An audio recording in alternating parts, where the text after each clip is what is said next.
Len s tým, že s nami nemôžu v tomto rokovať, lebo nie sme majiteľi. A ja to ešte pre nás aj veľmi dobre. Lebo iné by sme mali problémy. Však ono teraz tam, čo spadlo, čo zhorelo, už to spadlo. A neviem, ak budeme riešiť, pokiaľ prídu náhradný byt, keď by obec mala poskytnúť, kde my nemáme. Ale my ani nemôžeme poskytovať, pretože nám to zákon neumožňuje. A ďalšia vec je, čo sa týka toho bordelu, však som mal problém so životným prostredím, boli tu z kraja, niekade, šetrili to. Ale ja tam nemám ani vstup, alebo respektíve obec tam ani nemá čo vstupovať na ten pozemok. To nie sú naše pozemky, my prakticky to nevyriešime. Možno pani toto zo životného prostredia, že by mohla, ale komu dá? Komu tam dá, alebo čo? Komu? No však práve. Tá jedine majiteľ. Vyšli výzvy teraz, takže sa zapojíme do výzvy na vyčistenie skladov. Dúfam, že nám vyčlenia nejaké peniaze, či by sme to mohli dať do poriadku. Otrasné je aj línie otrasný. Keď ste videli, že teraz vyzol sneh, tak je tam zelené, teraz nie je biele, ale zelené. A pritom vyvážalo sa to ani dáne. Takže toľko ja mám. Tomu poprosím uznesenie podpierňovanie 287. Uznesenie číslo 287/2017 obecné zastupiteľstvo Nálepkové na vedomie informácie z zasadania Komisie ochrany verejného poriadku pri OZ Nálepkové zo dňa 26.1.2017 a 10.2.2017. To je za takéto uznesenie. Ďakujem, všetci poslanci pristúpime k uzneseniu Komisii sociálnej bytovej. Nech sa páči. Nejaké otázky na mňa, a keď nie, tak ja by som informovať, že dostala sa mi do rúk smernice, ktorou sme boli informovaní. Komisia po práve, ale už po práve, je to smernice číslo 1/2007 zásady tvorby čerpanie fondov oprav prevádzky údržby a opravného bytu vo vlastníctve obce. Pani Zuzana na to vypracovala. Po prvej smernici sme sa už dohodli, že obec komisia nemôže byť, ale po druhej som požiadal pani kontrolu, vyjadrenie stanovisko k tejto smernici, lebo niektoré veci mi tam neboli zrejme.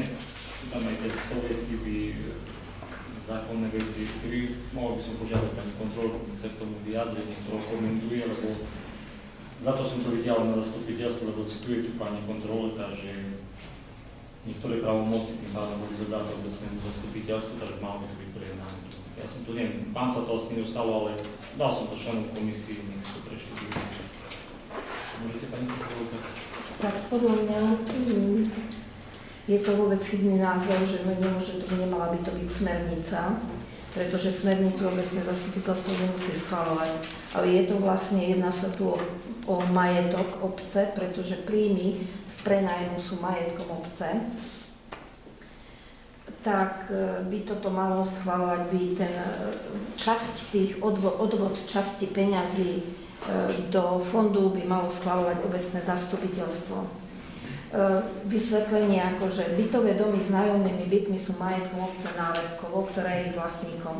Nájomné hradené nájomníkmi je peňažnými prostriedkami obce Nálepkovo. Zásady hospodárenia s finančnými prostriedkami obce schvaľuje obecné zastupiteľstvo. Z toho dôvodu tvorbu a použitie fondu prevádzky, údržby a oprav nájomných bytov, nebytových priestorov pán starosta obce predkladá, ale uznesením ich má schvaľovať obecné zastupiteľstvo. Starosta obce rozhoduje o všetkých veciach správy obce, ktoré nie sú zákonom alebo štatútom obce vyhradené obecnému zastupiteľstvu. To znamená, že právomoc starostu vydávať interné smernice je vymedzená vydávať iba v tých veciach, ktorých nerozhoduje obecné zastupiteľstvo. Obecnému zastupiteľstvu v tomto zmysle zákon paragraf 11 odsek 4 zveruje rozhodovanie o základných otázkach života obce, najmä určovať zásady hospodárenia a nakladania s majetkom obce, schvaľovať najdôležitejšie úkony týkajúce sa tohto majetku a kontrolovať hospodárenie s ním. Až po schválení OZ uznesením nadobúdajú takéto zásady účinnosť. To už je tam opravené, že kto mal byť správcom, pretože tam nebolo, to vôbec je protizákonné, aby predseda komisie Ondrej Kletner ako, že mal tú funkciu toho správcu, hej, komisia sociálna bytová, to je nezmysel, ale to je už opravené. Potom teda zmeniť ako znenie tej smernice alebo teda zásady. Návrh by malo schváľovať obecné zastupiteľstvo, čo je nejak tak obecné zastupiteľstvo na základe paragrafu 11 a tak ďalej, ktorým sa vykonávajú niektoré ustanovenia, schvaľuje. A teraz zásady tvorby použitia fondu prevádzky, údržby a oprav nájomných bytov a nebytových priestorov, pretože aj názov tej smernice je tam trošku chyba, lebo tam zásady tvorby a čerpania fondu oprav, prevádzky, údržby a oprav, tak to oprav tam nemá byť, lebo je to čerpania fondu prevádzky, údržby a oprav. No. Potom ďalšie, čo mala som výhradu, že zmení nejaké texty, pretože tieto zásady majú byť...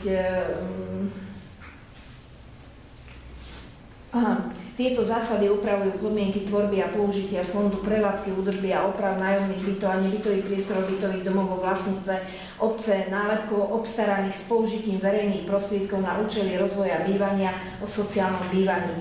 A preto tieto zásady sú vypracované v súlade so zákonom 443/2010 ZZ a v zmysle nariadenia vlády číslo 87/95 znení neskorších predpisov. Tam je uvedený zlý predpis. Účel a druhý fondov, teda článok 2, fond opravy je len jeden druh, tak navrhujem vymazať text a druhý fondov a upraviť na znenie účel fondu prevádzky, údržby a oprav. Článok 3, odsek 2. Výška tvorby fondu opravy je určená v zmysle opatrenia Ministerstva financií SR z 26. januára 2001 ČR-1/2001. Je to nesprávne, pretože citovanie všeobecne záväzného predpisu je nesprávne. Uvedený predpis určuje regulované ceny a v časti 1 písmeno A v položke 16 odsek 2 a 6 ide o maximálne ceny nájmu a ich zvýšenie, ktoré sa určujú maximálne ako 5% z obstaranej ceny bytu. Správne má byť uvedené. Výška tvorby fondu opravy je určená podľa zákona číslo 443/2010 podľa ustanovenia paragrafu 18 odsek vlastník tvorí fond prevádzky, údržby a oprav ročne minimálne vo výške 0,5% nákladov na obstaranie nájomného bytu. Pre účelné hospodárenie sa fond oprav vedie na samostatnom bankovom účte a tvorba a použitie fondu oprav bytového domu sa samostatne eviduje na analytických účtoch účtovnej osnovy pre jednotlivé bytové domy. Tak by to malo byť uvedené. Článok, čiže je tam zlá formulácia zákona. Článok 4 odsek 1. Opraviť slovo reprodukcie na slovo rekonštrukcie a vyškrtnúť vetu. Správca bytov včlenení jedno parkovacie miesto pre osobný automobil nájomníka bytu na verejných priestranstvách v blízkosti objektov. Uvedené parkovacie miesta budú vyznačené. Uvedomte si, že byty sú v nájme a nie v osobnom vlastníctve, kedy vlastníci bytov pri kúpe bytu si kupujú aj nejaké to miesto na parkovanie. A teda k týmto bytom podľa zásad hospodárenia s majetkom obce predsa najprv musí obecné zastupiteľstvo súhlasiť s tým, že tieto parkovacie miesta môžu byť na verejných priestranstvách použité pre parkovanie, teda verejné priestranstvo môže byť použité pre parkovanie a to musí obecné zastupiteľstvo rozhodnúť, nie smernica. Nie smernica, pán stará, to je darmo, to je v tej smernici a to tam nesmie byť, lebo zastupiteľstvo nerozhodlo o žiadnom zabratí verejného priestranstva. Nerozhodlo. Dobre, tak to boli skoladované, tak byty boli skoladované. Bola cesta skoladovaná, bola. Inžinierské siete boli skoladované, boli, tak nerozhodli bytu, že zastupiteľstvo rozhodne po mieste parkovania. No lebo si nenapísali, kde. Vy môžete to hoci kde. Tu musí byť presne určené, teda, kde budú tie parkovacie miesta. Toto sa pripravuje všetko. Dobre. S náčelníkom obecnej polície, s pánom Levickým, začali sme pripravať nejaký návrh. Samozrejme, pokiaľ ho pripravím jednoznačne, že musí zo zastupiteľstva. Sme sa nepohli, bola zima, bol sneh. A keď to bude schválené, aj tak by ste to dali do zastupiteľstva, pretože tu je to už akože fakt. Jednoducho takto, vrátim sa k tomu smeru. Že tá smernica vôbec nemusela ísť. Niekedy táto kritizovala... No práve, ja by som ju radšej stiahla. A vtedy kritizovala, že musí byť smernica na údržbu bytov. A ste tu nepripravili za 4 roky. Takže teraz sme ho dali vonku a je zlé. Jednoducho zruším túto smernicu a pôjdeme tak, ako bolo predtým. A budeme si robiť potom takto poriadok my s nájomníkmi. Hej, aj priestory určené a bez nejakej smernice. Keď máte dojem, že to musí byť zastupiteľstvo schvaľované, prečo? Zodpovední sme my ako správca bytového fondu. Hej, a jednoducho budeme robiť takto po svojom. A takto smernicu zrušíme. A tak podpercenta fondu budeme dávať. Nie je problém. Musím k tomu niečo poznamenať, lebo v roku 2013 bol zavedený fond oprav, ktorý ste vy už pri postavení tých domov neurobili. Tak pán Slivka, aspoň teda z ekonomka, vytvorila fond oprav 2013, myslím aj rok 2014, neviem, to určite sa robilo, ale 2015, 2016, neviem, či 2015 viem určite, že sa netvoril fond oprav. Takže nie je to tak. Dobre. No, mám ešte viaceré k tomu, akože... Dobre. Takže Môžem ja len nech sa páči. Pani kontrolka ešte nedokončila to, čo povedala, stačíte do reči, takisto jak my sa vlastne, vy môžete predstavujúci, ale pán starosta, počkajte, nedokončí a budeme sa ďalej, asi budeme to komentovať. Môžeme takým spôsobom, lebo vy vždycky vy dodržujete, vy pozvánke, že by sme dodržovali zákon, rokovací poriadok. Treba niekto dokončiť a budeme sa jednotlivo hlasiť. Keď my máme dodržať, tak by si mali. No ešte ja by som tam chcela doplniť, že podľa zásad hospodárenia s majetkom obce v paragrafe 3 odsek 1 obecné zastupiteľstvo schvaľuje vždy podľa písmena R prenechanie majetku obce a majetku štátu zvereného obci do užívania iným fyzickým alebo právnickým osobám.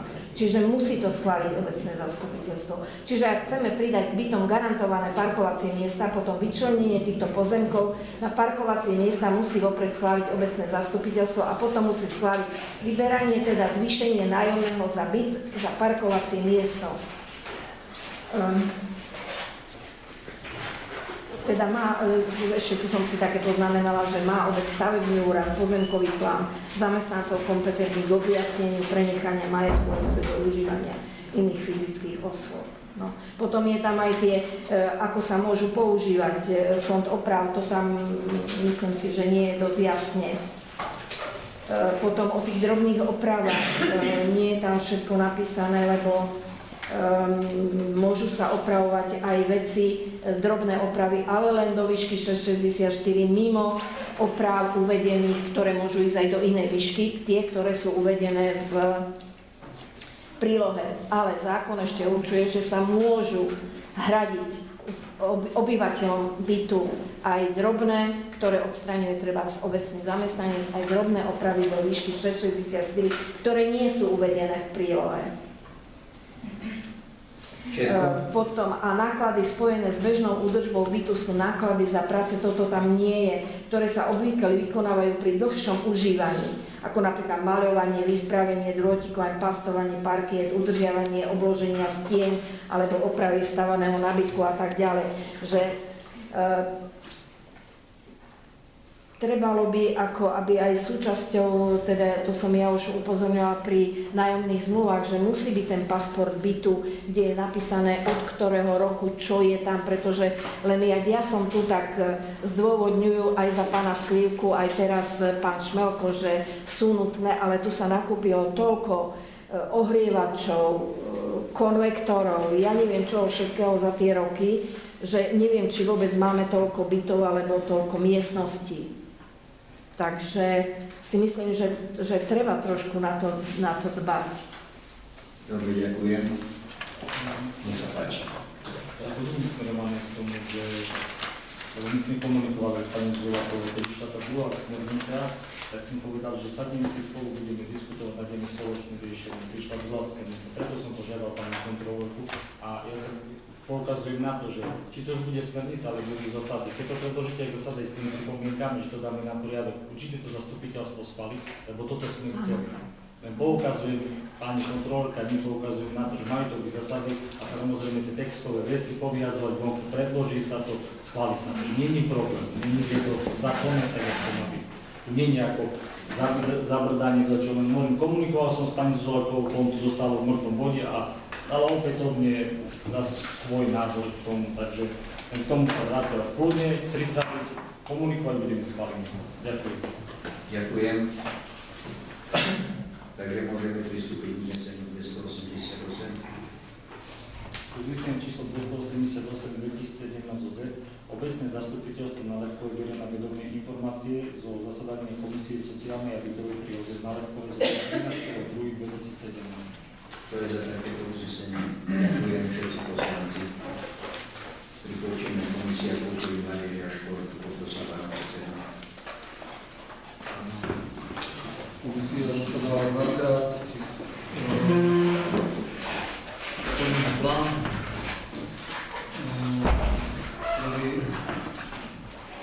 V decembri sa konal organizačný koncert od posledného zastupiteľstva, čo sme mali.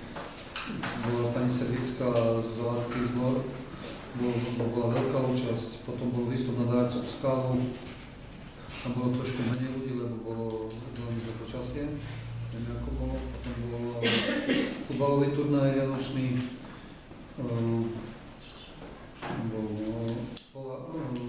lyžarskou stratégiou starostvu obce boli, ktorý bola veľká účasť a ešte pokojový turnaj.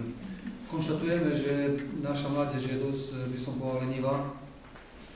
Keď si vezmeme, my sme boli mladí, sme nemali ani vleky, ani nič, teraz je vlek a vlek je prázdny. Je to veľmi smutné, nevieme, že čo s tou mládežou robiť, ako ich dostať počítačov ku športu.